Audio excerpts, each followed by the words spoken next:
আমি এখন ডিমটা দিব ওর ভিতরে।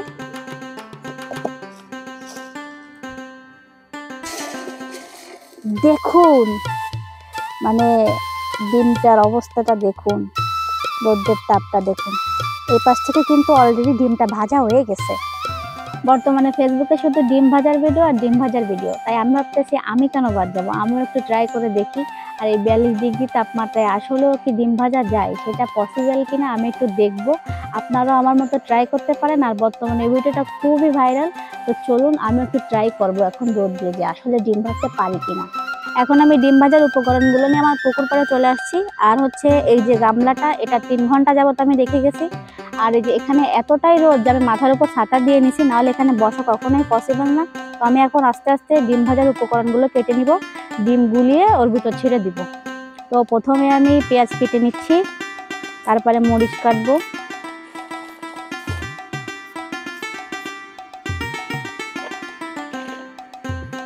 মরিচ কেটে নিচ্ছি।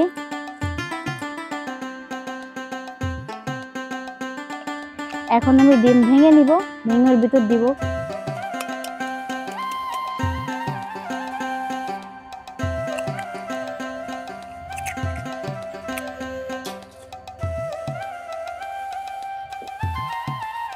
এখন ডিমটারে গুলাবো আমি।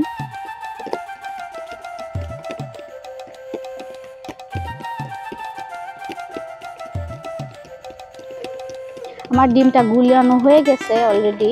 এখন ভাজার পালা আর দেখার পালা।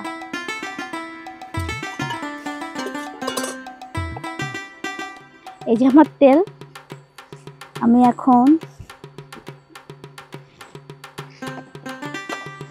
ফার্স্টে একটু তেল দিব।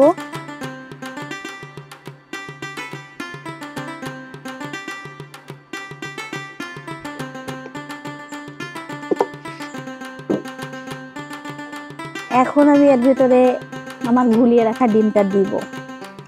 আপনারা দেখুন কি হয়।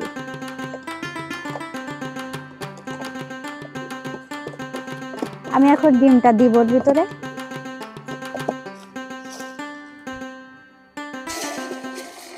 দেখুন মানে ডিমটার অবস্থাটা দেখুন, রোদের তাপটা দেখুন। এই পাশ থেকে কিন্তু অলরেডি ডিমটা ভাজা হয়ে গেছে। আর কিছুক্ষণ থাকলে পুরো ডিমটাই আমার হয়ে যাবে। দেখুন এই পাশটা দেখুন।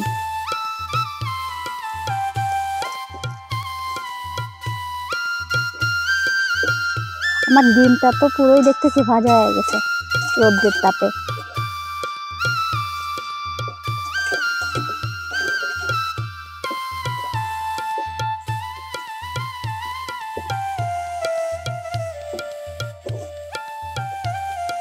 কিছুক্ষণ থাকলে মনে হচ্ছে ডিমটা পুরোটাই হয়ে যাবে।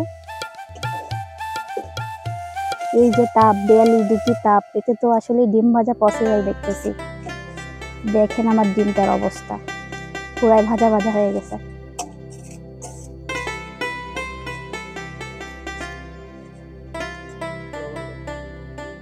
এখন আমি একটু লবণ দিব ওর উপরে ছিটায়।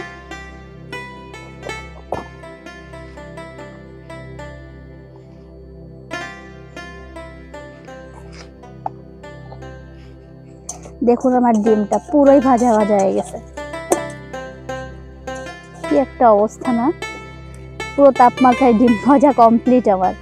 আর দেখুন কি শব্দ, মানে আমরা চুলার উপর দিলে যেমন ডিম ভাজার একটা সাউন্ড বেরোয়, রোদের তাপে এখন সেইটা দেখতেছি আমি, সেরকমেরই সাউন্ড হচ্ছে।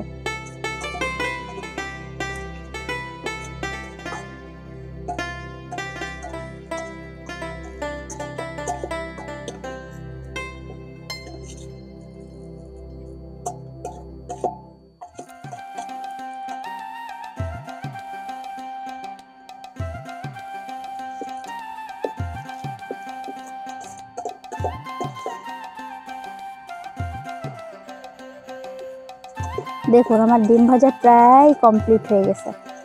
এখন ডিমটা উল্টানো যাচ্ছে, এত চাই আসলে মানে হিট হয়েছে এখানে।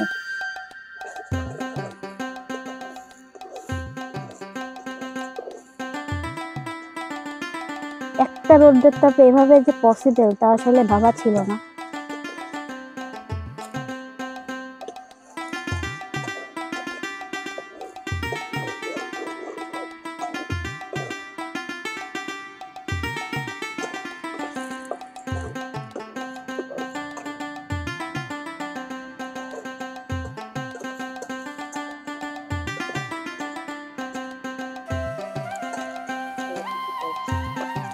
দেখুন আমার একদম ডিম ভাজাটা কমপ্লিট। চুলায় যেভাবে আমরা ভাজি ঠিক সেম একদম। এই যে দেখুন ডিমটা একদমই ভাজা ভাজা হয়ে গেছে, একদম চুলায় যেভাবে দিলে ভাজা ভাজা হয় ঠিক সেরকমেরই হয়েছে। মনেই হচ্ছে না যে আমি রোদ্রের তাপে আসলে এটা ভাজিছি। আর একদমই মানে এর ভিতর কোনো কাঁচা কিছুই দেখা যাচ্ছে না, একদমই ভাজা ভাজা হয়েছে। তো আমার মতো আপনারাও ট্রাই করতে পারেন রোদ্রের তাপে এভাবে ডিম ভাজা। আমি আসলে ভাই যে দেখালাম আপনাদের।